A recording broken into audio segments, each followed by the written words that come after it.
Inibingelele bazalwane egameni lenkosi yethu nangumpheli wethu uJesu Kristu. Amen. Ngibonga bazalwane aseba khulume phambi kwami. Ngidale ngibonga abazalwane nezikhulume ezikhulume izolo.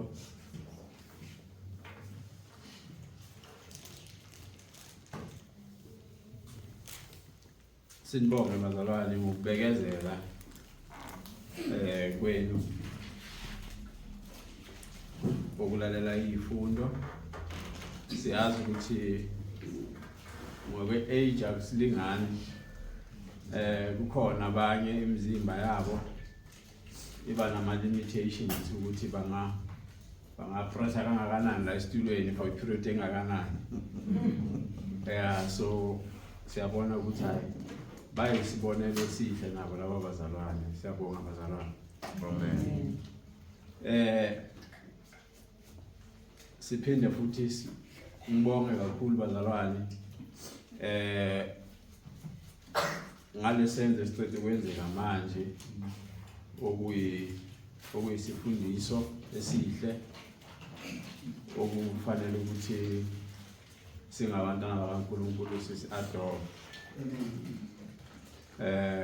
Kwangathi akusukuqala mina ngibona lokufana lokwenzeka, kodwa ngathi kuse-Friday ngathi ngabona abazalwane bakwenza e-Friday. Kodwa i-context yakhona benga-understand, kodwa ngathi kusimila. So kodwa siyabonga abazalwane ukuthi njalo kuba khona okusifundayo ukusivula amehlo kwezinye izinto. Kuhle abazalwane ukuthi uma ngabe si-appreciate abantu, si-appreciate basaphila. Singafani njengama-politicians. Ama-politicians appreciate umuntu uma sekangena ngoba bayazi ukuthi ayikho into abakhandleki ngalutho, baveza amazwi nje.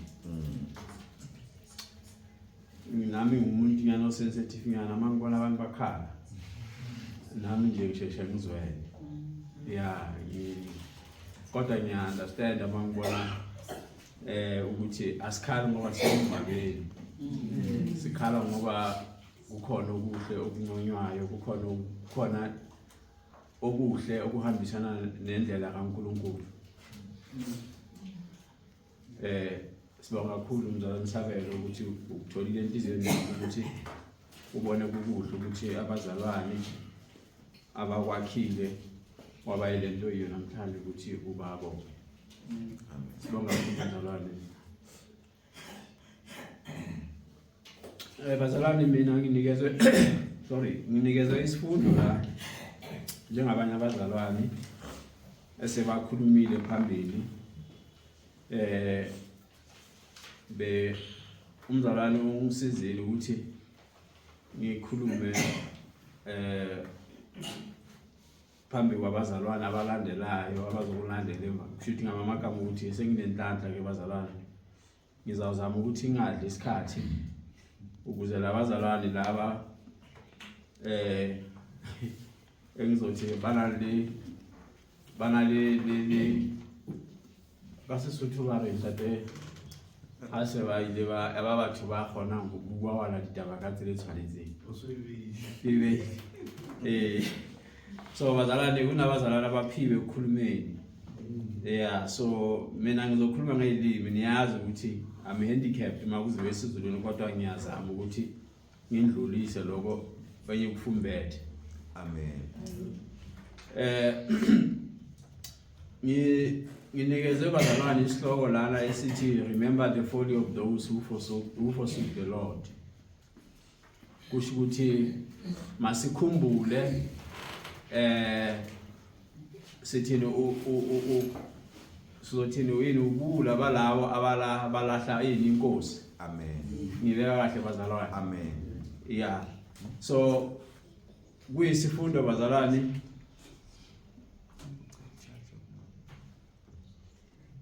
esibalulekile njengezinye izifundo esizitholayo la ku Deuteronomy. okuyinhloso ukuthi bazalwane sivuleke amehlo kwathina singabazalwane ukuze nathi singazitholi sesiwele esimeni esifana nabo. Bazalwane, isifundo sami silula nje bazalwane ngoba nginikezwe incwadi kaDeuteronomy chapter 4 verse 3 to 4, and then 1 Corinthians chapter 10 from verse 1 to 16, and Luke 17 verse 32. So sizobambisana ke bazalwane, sihlole ke imibhalweni, sizame ke bazalwane ukuthi sixwayisane ukuze sibambisane kule ndlela yokukholwa. Uma sibuka bazalwane embhalweni kuko konke yonke imibhalo, especially uma sibheka kakhulukazi ku-Old Testament naye kuyo yona le ncwadi kaDeuteronomy, siyabona bazalwane ukuthi imiphumela yabantu okuthi emabahlubuka or basuka kuNkulunkulu, sikhona ukubona ukuthi okwabahlela kwaba buhlungu kakhulu. Izinto ezehlele abantu abayekela uNkulunkulu, abahlubuke uNkulunkulu, sibona ukuthi kwabawelwa izehlakalo ezibuhlungu ngeke uzifisele isitha sakho. So njengoba sengishilo ukuthi lesifundo sisithatha lapha vele kuyo uDeuteronomy chapter 3, chapter 4 verse 3 to 4, and 1 Corinthians chapter 10 verse 1 to 16, and Luke 17 verse 32. Lana inhloso bazalwane ukuveza ukubaluleka ngokuthi sihlale senze njani sisekukholweni. Sifunde kumaphutha walabo abahambile phambili, laba abayenza njani, abajika endleleni yokukholwa. Kubalula ke bazalwane ukuthi ngigijimele lapha kumlando, uma sesicheka ke umlando walabo ku-history, sesibheka ama-example bazalwane walabo abamshiya uNkulunkulu.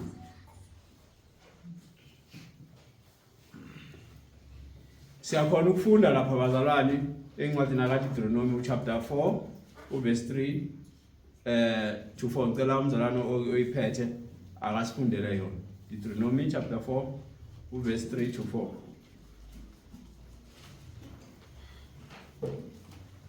Amehlo enu abonile okwenziwa kuJehova ngenxa kaBhaloni, ukuthi uJehova uNkulunkulu wakho wabachitha phakathi kwakho bonke abantu ababemlandela uBhali-Pheyori. Kodwa nina enanamathela kuJehova uNkulunkulu wenu nisekhona nonke namuhla. Bazalwane, siyabonga mzalwane. Ngikitana temulwana tshala la kaSesotho, sorry Sesotho mntana. Verse 4. Yeah, from 3 to verse 4. Athi lona ba ileng ba khumarela Jehova modimo wa lona, e santsane le phela le kajeno kaofela ha lona. Bazalwane, ku-history yakwa-Israel kusho ukuthi uma ngabe sithi thina mhlambe siba namazaba kunale gama elihlala lishiwo, kusho ukuthi amagama ukuthi uma si-reflecta kwi-history yabo kithi ayaphela amazaba, ngoba sikhona ukubona imiphumela eyenzakalayo. Sikhuluma ngabantu ulaka lakaNkulunkulu olabawela ngenxa yokuthi benze njani, baphambuke, balahle uNkulunkulu, balandele uBhali. Ulaka lakaNkulunkulu uma luwela labo bantu laba, sithola ukuthi kuthiwa kwafa abantu abangu-24,000. Lesithwa lapha encwadini kaNumbers 25 from verse 1 to 9. Ngizocela ukuthi umzalwane asifundele yona. Numbers chapter 25 verse 1 to 9.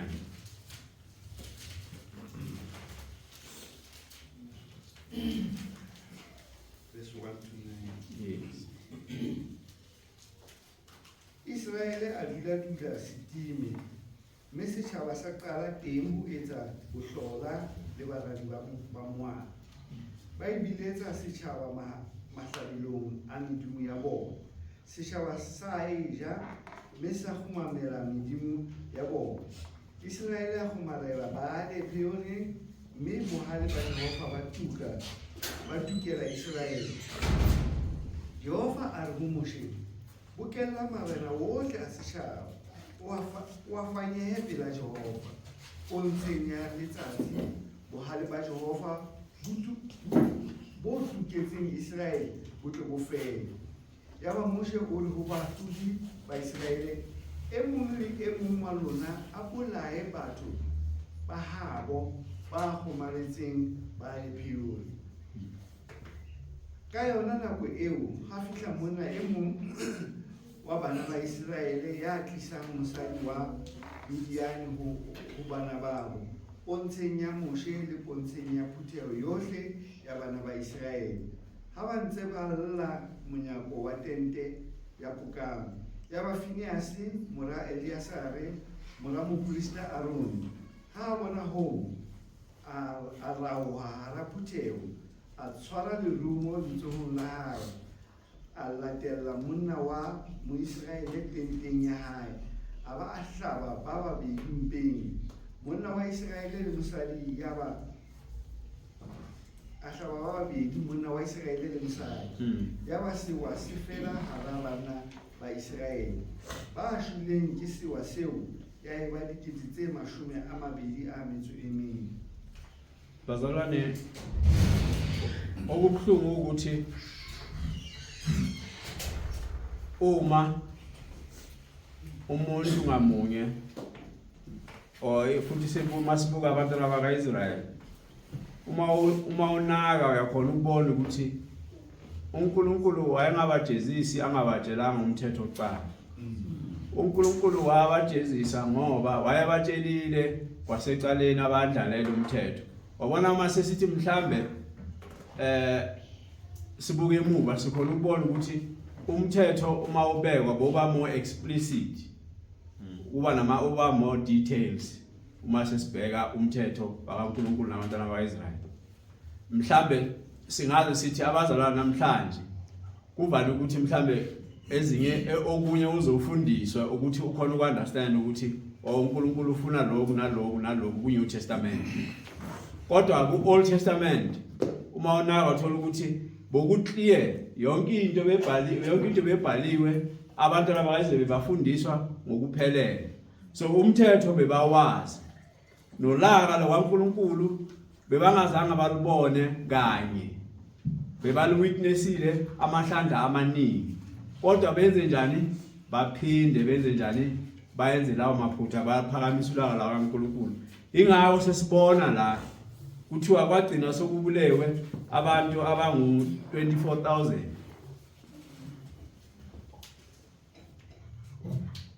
Abantu abangu 24,000. Uma ngikhumbula kahle bazalwane, nalesikhathi uNkulunkulu aqeda ukukhipha abantwana baka-Israyeli eGibhite, uMoses unyukela entabeni.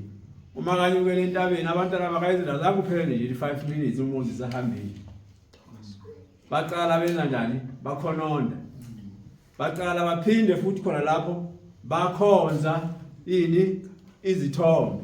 Benza nabathatha, kuthiwa bathatha amacici. Babanza benza kamatso wabona. Nikhulumile la emulweni wabani ore. Bayeka babuba. Ngesizulu kuthiwa yini ukubaza ne? Yeah, ukubaza, yeah. Ukubaza, mina ngithatha ukubaza, uthatha ichizeli. Uthathe isihlahla bese ukhipha lokho lesithombe lesofuna usikhipha. Sorry ma. Babaza. Bazenzela isithixo. Kusho ukuthi nolaka lwaNkulunkulu nalapho lwaphakama. So ngisho sengichaza ukuthi abantwana bakaIsrael bebanayo first hand experience yokubona or ukuzwa ukuthi uNkulunkulu makathi ukuthele kunjani. So uma siqhubeka bazalwane sithola ukuthi kwaba idlanzana lalabo abafiwe laba abakhona ukuthi basurvive emva kokuba uNkulunkulu abulale labo bantwana bakaIsrayeli. Kusho ukuthi kwaba idlanzana laba abathembekile. Ipoint lesibili bazalwane, incwadi yabaseKorinte isithathe sibeka lapha uIsrael in the wilderness. 1 Corinthians chapter 10 verse 1 to verse 6. Umzalwane umpostoli uPaul ukhumbuza abazalwane baseKorinte ngabazalwane ngabantwana bakaIsrayeli uhambo lwabo lokuya ezweni lesithembiso. Umzalwane uPaul uyaveza lapho ukuthi ngisho noma abantwana bakaIsrayeli babona or ba experience izibonakaliso zikaNkulunkulu, still balangazela ukwenza okubi, still bayenza bawela ekukhonzeni izithombe, still bawela futhi ekukhommitheni ama sexual immorality. Sikhuluma ngabantu uNkulunkulu ebebamazi first hand, kodwa kwabalula kibo ukuthi bawele ebubini, bathande ukwenza okubi. Uma sifunda nayo incwadi bazalwane siya remind you la ukuthi Acts chapter 7 verse 39 to 40. Ngizocela ukuthi umzalwane umndebela sifundele yona. Ukuthi inhliziyo zabo zabuyela kuphi? eGibhite. Chapter 7, Acts chapter 7 verse 39 to 40. Inhliziyo zabo zabuyela eGibhite bazalwane.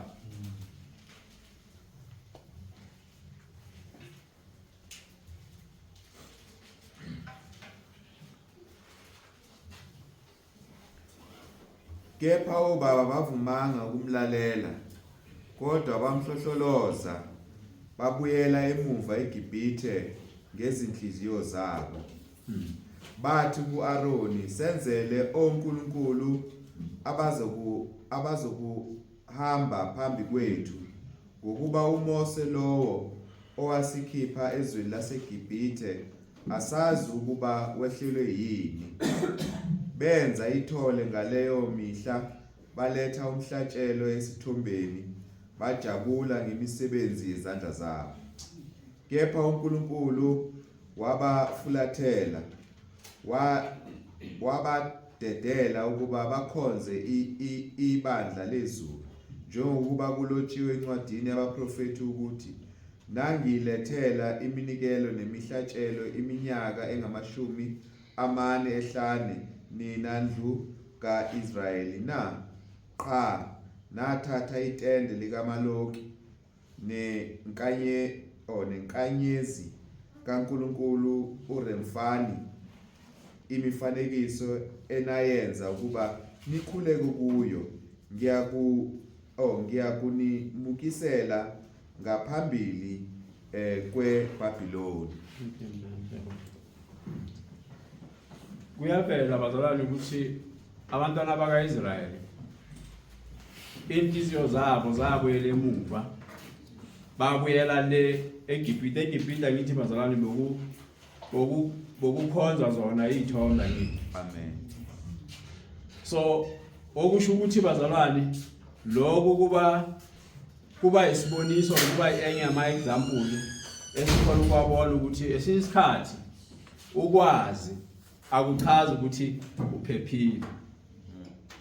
Sisazokufunda lokho futhi ukuthi uyazi or ukuthi umile akusho ukuthi uyohlala kunjalo sonke isikhathi, ngoba usathana ukuthi wawini uyibhubeza ngithi elihlala lenza njani elibhodlayo lifuna ubani lifuna ukusigwenya.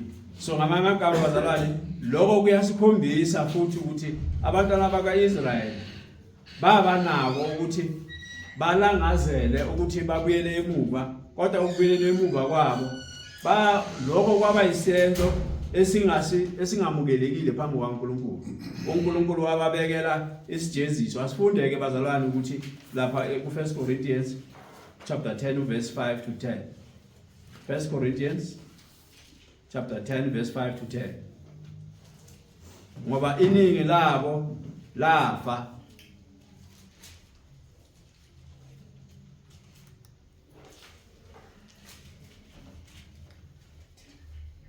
First Corinthians chapter 10 verse 5 to 10. Kepha iningi labo uNkulunkulu wayengathokozi nabo ngokuba bashaywa phansi ehlane. Kepha lokho kwaba isibonelo kithi size singafisi okubi njengalokho bona babekufisa. Futhi ningabi ngabakhonza izithombe njengabanye kubo njengokulotshiweyo ukuthi abantu bahlala phansi ukuba badle baphuze basukuma ukuba badlale. Futhi asingenzi ubufebe njengokuba abanye kubo benza ubufebe bafa ngalusuku lunye abayizinkulungwane ezingamashumi 23,000. Futhi asingayilingi inkosi njengabanye kubo bayilinga babhujiswa izinyonga. Futhi ningakhononi njengabanye kubo bakhonona babhujiswa ngumbulali.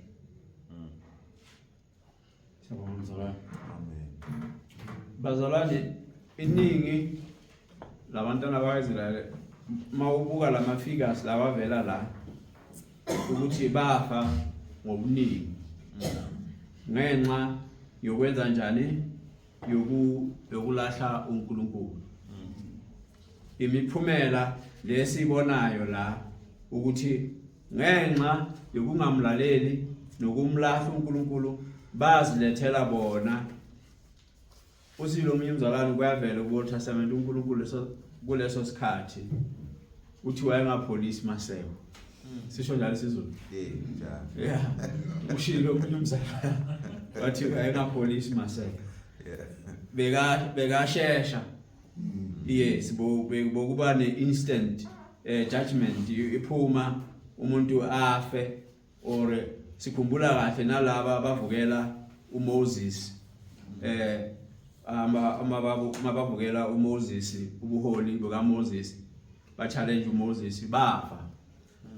uNkulunkulu waceda ngabo same time.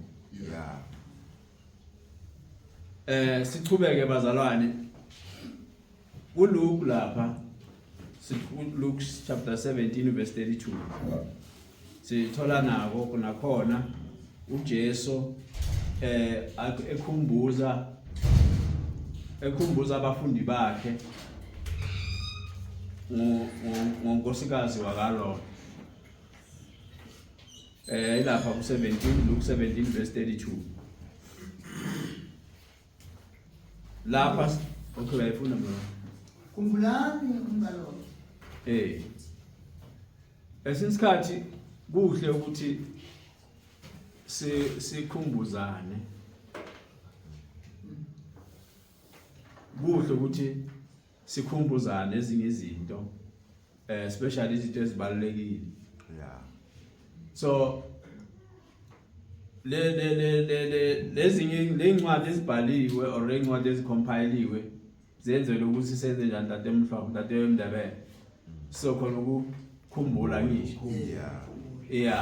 So ezinye zazo zenzelwe ukuthi masikhumbula kuyasisiza ngoba kuba isifundwa ngisho. So uJesu uthi kubafundi bakhe bakhumbule umngalolo. Uma sibuka lento singayibuka ngendlela ehlukahlukile whether literal or figuratively. Uma sikhumbula kahle ukuthi isimo saseSodoma neGomora kwakunjani. Kwakuyisimo le ekuthiwa besi in abomination phambi kwaNkulunkulu. Kusho ukuthi I think eBhayibhelini legama elikhuluma ngeabomination livela makureferwa kulesehlakalo lezi ezenziwa owesilisa kwesilisa owesifazane okwesifazane kuthiwa kwini Sonqinile. yes amanye yeah so isimo sase Sodom bekuyisimo esisibi kakhulu bazalwane ake notice bazalwane mhlambe iningi lenu nizongifakazela uma ngafika endaweni ethize utholakala ungumzalwane njengoba nisingabazalwane ukhona indawo zokuthi mawufika kiyo unganami ungakhululeki ungabe mnandi hayi ukuthi awuthanda abantu kodwa uthi uma uba expose ezintweni ezenzakala la uze umoya wakho unganamini uyabona uzizwe nje ukuthi kwangathi uba nama kushithi instead uba nokuvukelwa ukuthi ukusola lokho akufanele kwenzeke lokho kushithi umoya wakho awunamile ngoba ubona izinto ezingahambisani nesinento yiyo kuyakushisa ukuthi usheshe wenze njani usuke or either ukhuze so kwezinye izimo angeke uzukhuze kungcono ukuthi wenze njani usuke kizo uyayibona into enjengale Yeah. so uma sicabanga isimo sase Sodom bokuyisimo la uNkulunkulu sekahlelile ukuthi uzodestroya iSodom so kodwa okubhlungu ilokuthi uNkulunkulu ukwenzile ngakho wonke amandla akhe ukuthi asindise lo mndeni lo wakalo kodwa sikhona ukubona ukuthi even after because uma sicheck idialogue ephumayo phakathi kwezithunywa zikaNkulunkulu noLord sikhona ukuthola ukuthi bokuba nalento mhlawumbe singabe sithi uunderstand ukuthi kungcono ngingabalekeli endaweni ethize kungcono ngibalekele kule ndawo le ngaba iseduzane kunedorobha kunetown eduzane ekwathiwa uLord wathi kungcono ngibalekele lapha ngoba uma ngasuke mhlambe ngiyendawo thize ngasuke vele ngakhona ngingaphephi ngehlelo kubi kodwa uma ngaya kule ndawo leya mhlambe ngizabe ngiphephile uyayibona so kodwa uma usothi uyayinaka lento ubona ukuthi okubhlungu ukuthi umka Lord uthi uma kezwa yini isililo le so umtshele ke mzalwane njengoba wena uwazi hlala sibona la kuma TV kuthi abantu babuthene endaweni yokudansa or endaweni yasebusuku yokujive uzokuthiwa kube neaccident lapho or ufike kwabantu kwadutshulwa kwenzakalayo umqondo ofikayo kithina asithi mhlambe asinawo umhaba kodwa sithi bazalwane endaweni ezinjengalezo se expecte ini angithi sengisho nje sithi uma njengoba uthola ukuthi bathi isakhiwo siwile or kufika abantu lapha bafike badubulana vele isimo lesi silapho akusisona isimo esiright ngoba uNkulunkulu akekho lapha kuyinto kudliwa isono so la kunesono khona vele kukwenzeka ukuthi vele kwenzeka noma yini angithi akuphephanga so nango ke uLord umka Lord ubuke emuva so manje njengoba sesithi thina siyakhumbula ngithi kodwa thina sikhumbula ngenhloso ekwenza njani yokufunda kodwa yena kusho ukuthi inhliziyo yakhe yayisaselele kuphi Emumva. yayisalelele emuva so uNkulunkulu azange enze njani apholise maseko ngoba wayenze njani wayeyalile uGenesis chapter 19 verse 26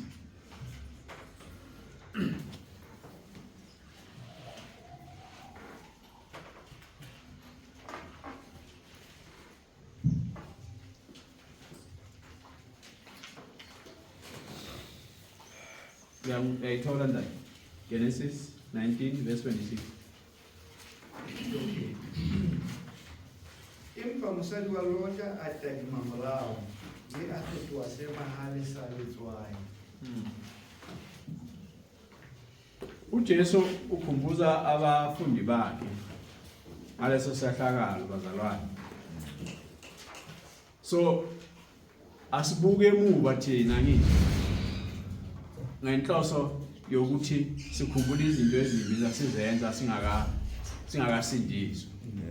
Sibuka emuva ngenhloso yokuthi sigweme ukwenza njengoba bona benza. Njengesihloko sisitshela bazalwane ukuthi sikhumbula ubula bawalabo abawela ebubini abalahla uNkulunkulu. Kunemphumela bazalwane uma silahla uNkulunkulu. Oqala sizobhekela ne-judgment and destruction. Okwesibili siyohlukana noNkulunkulu. Okwesithathu izibusiso lokuvikelwa kukaNkulunkulu siyakuluza. Uma sikhuluma nge-judgment and destruction siyakhona ukufakazi kukhona obuvelayo.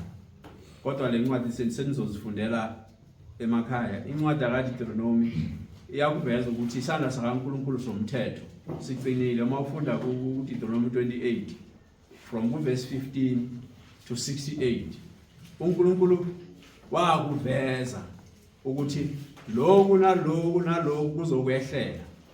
Lokhu nalokhu kuzokwehlela uma ngabe ungenzi njani, ungalandeli imithetho yakhe. So hingako ngithi bazalwane akuna moya ku Old Testament akuna something uzothi i surprise le. uNkulunkulu wavela ne surprise.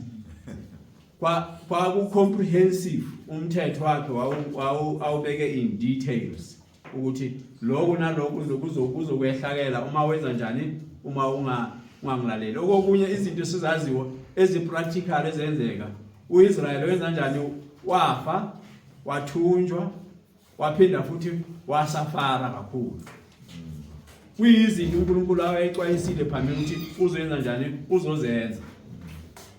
Incwadi yamaHebheru chapter 10 anisifundele yona mzalwane indebele. Hebrews chapter 10 verse 38 to 39.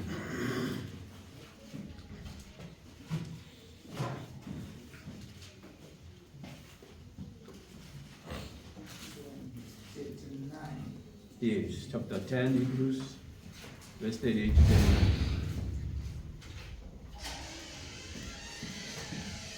Kepha olungileyo wami uyakuphila ngokukholwa. Kepha uma ehlehla nyovane, umphefumulo wami awunakuthokoza ngawo. Kepha thina asisiba bokuhlehlela ebhujisweni, kodwa singabokukholwa kuze kube ukusindiswa komphefumulo. Amen. So isixwayiso leso bazalwane ukuthi uma sithi sibheka imiphumela yomuntu or yabantu abalahla uNkulunkulu, babhekana nani? Nokubhujiswa. Akukho kunye. Ukubhujiswa nje okuphelele. Number 2, ukwehlukana noNkulunkulu. Ngaphandle kwaloko esikwaziyo ukuthi sonke singabazalwane siyazi ukuthi ukulahla uNkulunkulu leads to spiritual and eternal separation. Ukwehlukana noNkulunkulu. Incwadi yabaseRoma chapter 6 verse 23 natemlo yalo baleyo. Is Romans chapter 6 verse 23. Iveza kubala Obane moputso wa sebe ke lefu. Empanela ya mohau ya modimo ke bophelo bo sa feleng ka Jesu Kriste morena wa rona. Moputso wa sebe ke lefu. Zalane siyabo ke o fa dinotsi. Tsa Sesotho. Ke a utlwa Datemlo wa talo wena ka Sesotho. So moputso wa sebe ke lefu. Ki short version ya Romans chapter 6 verse 23. Mbale hape ni buka ya Isaiah chapter 59 verse 2. ukwehlukana noNkulunkulu. Isaiah 59 verse 2. Lalani Ndebele. Yeah, Isaiah 59 verse 2. Kepha ububi benu bunahlukanisile noNkulunkulu, nezono zenu zikusithile ubuso bakhe yini ukuba angeze. So siyazi ukuthi kuba nokwehlukana kusho ukuthi ngokuphelele isono siyamsusa umuntu kuNkulunkulu. Angithi sikhuluma ngesono singa umuntu angaphenduka akakiswa ngithi. So ngamagama ukuthi iloyo naloyo ohlele esonweni uNkulunkulu ubuso bakhe kwenze njani busithele. So kuna this separation between yena uNkulunkulu uzehlukanisile naye kusho ukuthi isono sakhe sikhoza ukuthi uNkulunkulu azehlukanise. Uma sifunda futhi incwadi yabaseThesalonika wesibili chapter 1 verse 8 to 9.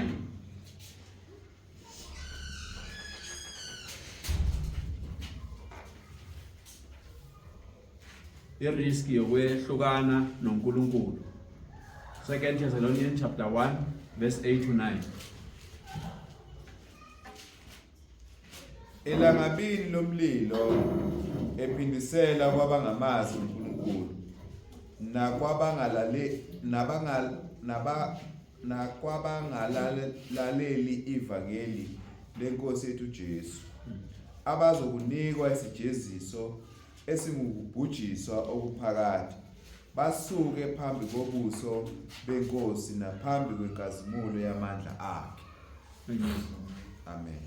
So isixwayiso leso bazalwane ukuthi uma imiphumela yokuthi silahle uNkulunkulu or sisuke kuNkulunkulu.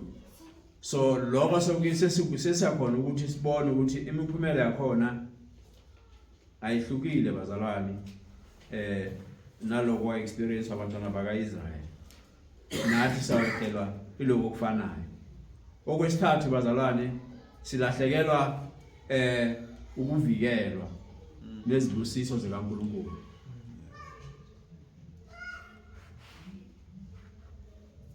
Lesikhathi uIsrael asuka kuNkulunkulu or aphendukela uNkulunkulu walahlekelwa ukuholwa uNkulunkulu, walahlekelwa ifavor yakaNkulunkulu. Wagcina ngani? Wagcina athunjiwe angasakhona ukuthi avikeleke. Wagcina ukuthi seka ilona lo sekazenzela njengoba acabanga ukuthi kuhle ngaphambi kwamehlo akhe. I-guidance yakaNkulunkulu it was no more ebantwaneni bakaIsrael. So kuba kanjalo ke bazalwane ukuthi nathi uma sisuka kuNkulunkulu isiviko lesi sinaso sisithola kuye nezibusiso ziyasuka kithi. Asifunde na incwadi yamaJudges, Judges chapter 2 verse 11 to 15.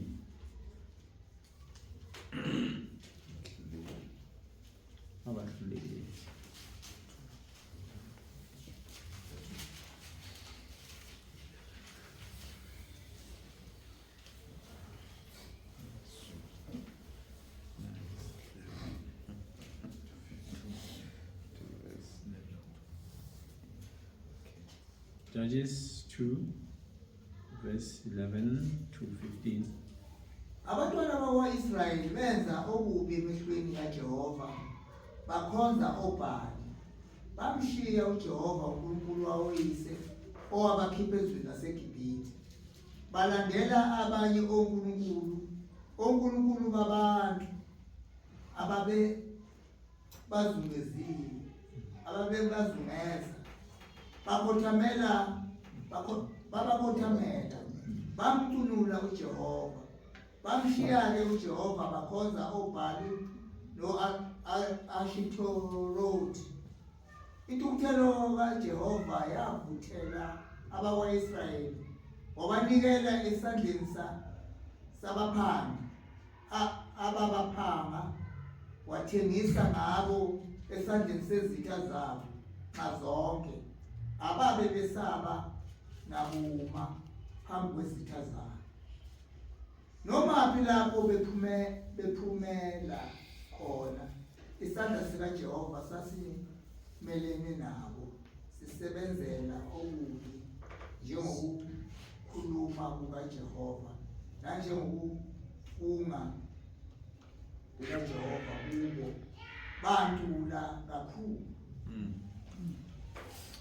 uNkulunkulu wasusa ukubavikela, wavumela ukuthi izitha zabo senze njani zizitamasele ngabo. Zidike mzalwane. Yes. Siyabonga. So ubungozi lobo bazalwane ukuthi uma simlahla uNkulunkulu silahlekelwa security mzalwane. Amen. Sakela i-shelter. Yeah. Uma kufika izivunguvungu zikuthola ungcumo. Iloko esikutholayo ukuthi abantwana bakaIsrael bazithola bawelwa yiloko. Isixwayiso ke bazalwane sokushiya uNkulunkulu. Ezinye zalezi zinto lezi sibona ukuthi ikakhulukazi uIsrael wa-experience lonto esikuthiwa i-idolatry, ukukhonza izithombe. Izolo babumloyi wehlazile aveza ukuthi ukukhonza izithombe or uhlaziya ukuthi i-idolatry kuyini. Kuvelile ukuthi ukukhonza izithombe ukuba ukuthi ukuzinikela or ukukhonza okuthize ngaphezulu kwaNkulunkulu. Uma ukhonza okuthize ngaphezulu kwaNkulunkulu sibala kona ukuthi kungaba imali, kungaba mhlambe ama relationships, kungaba amandla, kungaba kusho ukuthi nezidingo ezifiswa inhliziyo yakho ngaphezulu kwaNkulunkulu. Yeah. Kusho ukuthi ikona esikubiza ngokuthini ukukhonza isithombe. Namhlanje akusakhonza, singasho sithi iningi labantu abasakhonza izithombe njengamandulo. Kodwa sebanazo ezinye izithombe abazikhonzayo. Namadlozi. Yebo mzalwane. Amanye okunye kwabo ilokho mzalwane. Kodwa abantu abanye iningi labo sebazikhonza bona. Sebakhonza izinto abanazo. Kukhona igama umzalwane uMndebele alishilo wathi uma sokusisekile ngisho nehlanya lenze njani igibeze la emotweni yakho yako nokusho. Yebo. Thina ezethu ngoba sindala basasinaki lokunaka ukuthi abasibome. All right. So bazalwane iloko ke ukuthi okukhonzeni into ethize or izinto ezithize ngaphezulu kwaNkulunkulu ikona i-definition esiyibona ukuthi iya apply. Uma sifunda nayo incwadi bazalwane yaka Exodus chapter 20 verse 3 to verse 5. Exodus 20 verse 3 to 5. Ungabi nabanye onkulunkulu ngaphandle kwami. Ungazenzeli izithombe ezibaziweyo namfanekiso osezulwini phezulu, nokusemhlabeni phansi, nokusemanzini phansi komhlaba. Ungazikhothameli, ungazikhonzi, ngokuba mina Jehova uNkulunkulu wakho nguNkulunkulu onomhawu. Ngihambele ububi bawo yize bantwana kusi isizukulwane esithathu lesesine sabangizondayo. Ngoba ngenzela umusa abayizinkulungwane abangithandayo bagcine imiyalo. Amen. Amen. Lokukhonza izithombe bazalwane kudala ukuthi igap phakathi kwakho noNkulunkulu. Kusiholela ekutheni bese silahlekelwa ubungcwele.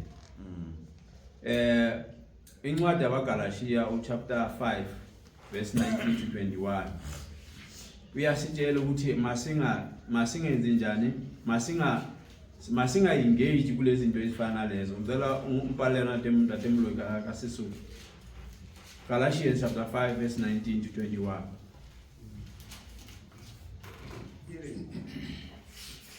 Mme mesebetsi ya nama e pepeneneng ke ho fela, ke ho boka, ke bonyala le botswa, ke ho rapela medimo ya bohata le boloi le hloyano le dikomang, ke mona le bohale le dikgang le diphapang le dikgaohano, ke mono, ke dipolao le botapa le meharo le dintho tse jwalo tseo ke le bolellang jwalo ka ha ke seng ke ka le bolella hore ba etsang tse jwalo ba keke ba ruwa mmuso wa Modimo. Kufana bazalwane nokuzinikela kakhulu ukuthi umuntu abe umhlobo wezwe. Uma umhlobo wezwe kuthiwa uyisitha sikaNkulunkulu.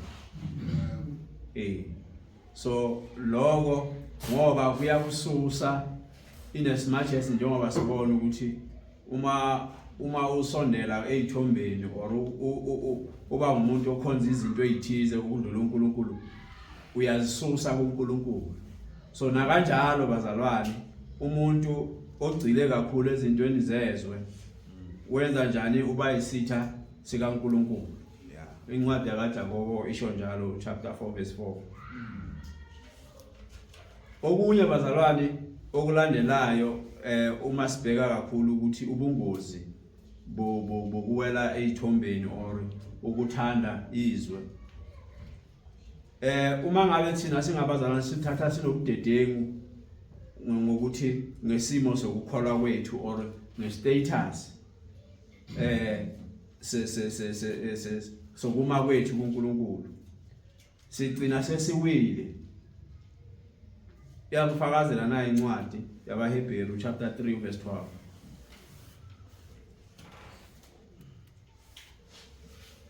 Ngesingisi bayibiza ukuthi complacency.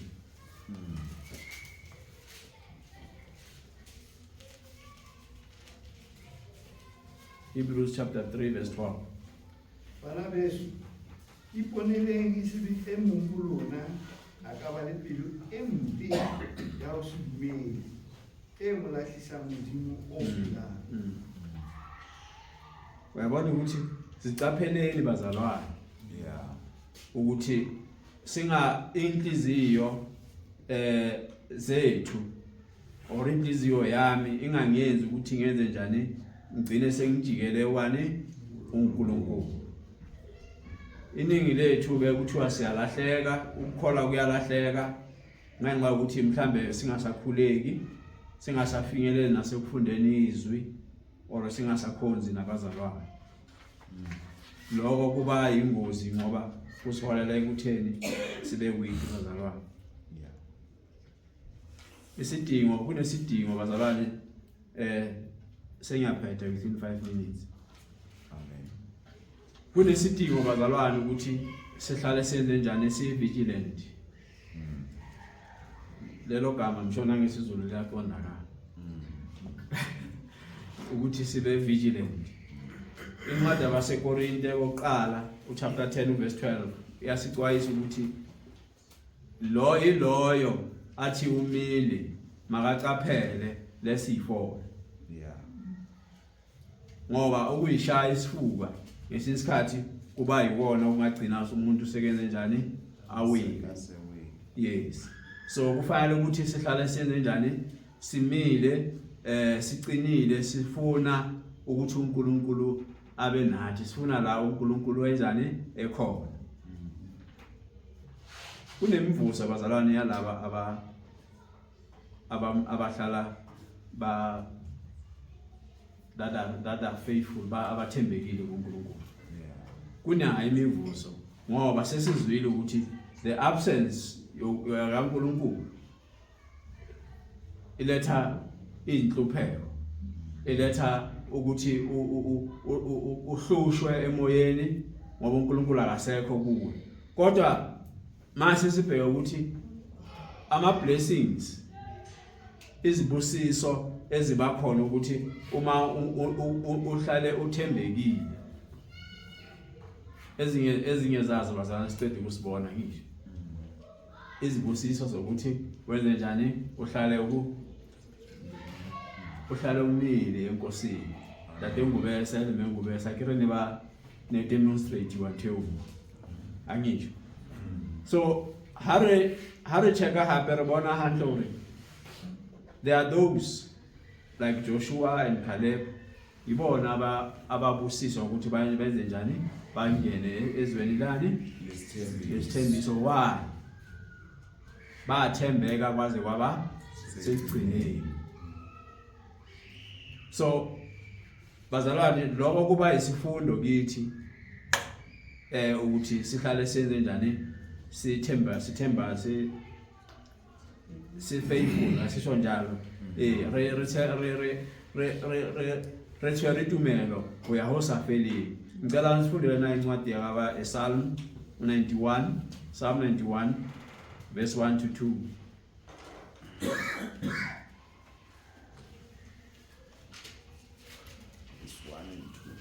Yes, Psalm 91 verse 1 and 2.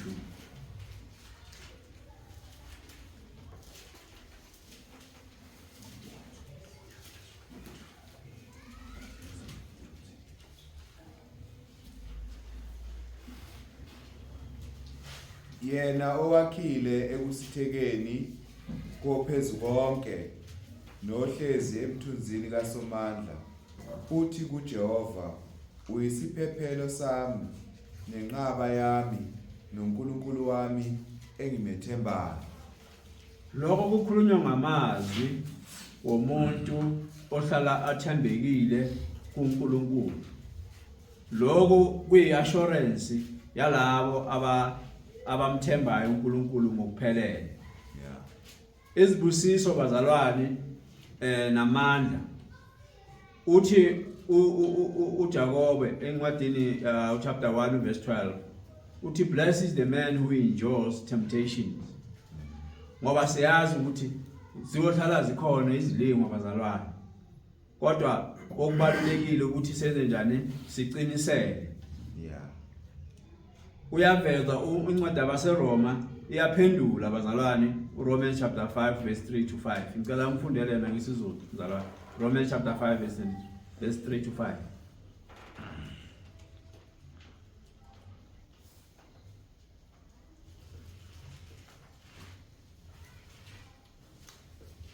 Kepha akusikho lokho kuphela kodwa sizibonga nangezinhlupheko ngokwazi ukuthi ukuhlupheka kuveza ukukhuthazela. Ukukhuthazela kuveza ukuqiniseka. Ukuqiniseka kuveza ithemba. Ithemba alijabhisi ngokuba uthando lukaNkulunkulu lutheliwe ezinhlizweni zethu ngomoya ongcwele esiwuphiweyo. Amen. Sikhuluma ngalabo abahlala bathembekile kuNkulunkulu. Yilokhu abakutholayo bazalwane, bathola amandla, bathola nokukhula enkosini. Bese kuba nalo esikubiza ngokuthi is a eternal reward. Incwadi yaSambulo chapter 2 verse 10 uthiwa labo abazothembeka kuze kube segcineni bayothola yini umqhele. So ubani ungawufuni lo mqhele bazalwane? Kimanga sawubati. Uthi basisuthi ke umqhele ndaba. Asemuchaka. Go. Okay. So sonke sila sifuna sizithole nathi senze njani? Sithole umqhele. uMateyu chapter 25 verse 21 kuthiwa kuzawushiwo kuthiwa well done my good and faithful servant. Enter into the joy of your Lord. So ngubani ongafuni ukuthi kuyishawe isifuba ngaye kuthiwa mntanami uthembekile isisebenzi sami phumula. So bazalwane sikhona ukubona ke ukuthi imizekelo nobungozi bokuthi simshiye uNkulunkulu kuba into esivula amehlo ukuze sazi ukuthi uma simlahla uNkulunkulu or singasamlaleli uNkulunkulu kuzokwenzakalani. Incwadi yamaHebheru chapter 10 verse 26-27 ithi thina laba esihlala njalo esonweni noma sesicwayisiwe sibhekene nani? Sibhekene nokuwahlulela. Uma siwona ngamabomu uma noma sesicwayisiwe. Ngibiza kahle. Amen bazalwane. Ngibonile ukuthi lesifundo sikhona lapha umzalwane usifakile encwadini lapha. Siyabonga mzalwane ungasachithi isikhathi. Amen.